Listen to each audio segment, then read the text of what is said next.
कहते हैं जिसे करनी माता का आशीर्वाद मिल जाए उसका भाग्य खुद इतिहास लिखता है। राजस्थान की धरती पर 14वीं शताब्दी में जन्मी थी करनी माता, स्थानीय राठौड़ कुल की दिव्य शक्ति। कम उम्र में ही उन्होंने सांसारिक जीवन त्याग कर कठोर तपस्या शुरू की और समय के साथ उन्हें चूहों की संरक्षिका माना गया।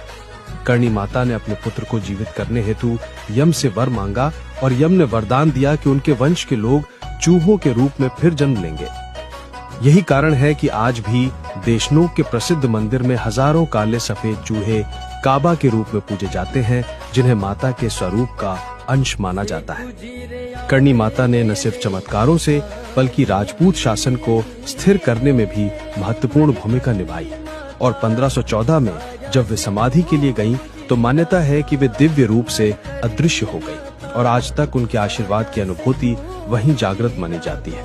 यही है करनी माता का इतिहास, जहां आस्था सिर्फ विश्वास नहीं, एक चलता फिरता चमत्कार है। कहते हैं जिसे करनी माता का आशीर्वाद मिल जाए उसका भाग्य खुद इतिहास लिखता है। राजस्थान की धरती पर 14वीं शताब्दी में जन्मी थी करनी माता, स्थानीय राठौड़ कुल की दिव्य शक्ति। कम उम्र में ही उन्होंने सांसारिक जीवन त्याग कर कठोर तपस्या शुरू की और समय के साथ उन्हें चूहों की संरक्षिका माना गया।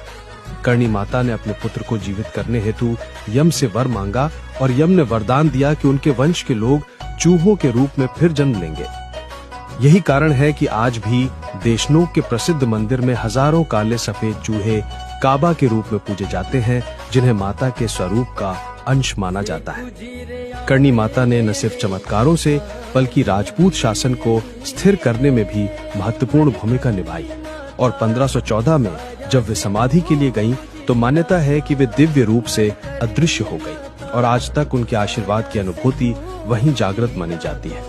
यही है करनी माता का इतिहास, जहां आस्था सिर्फ विश्वास नहीं, एक चलता फिरता चमत्कार है।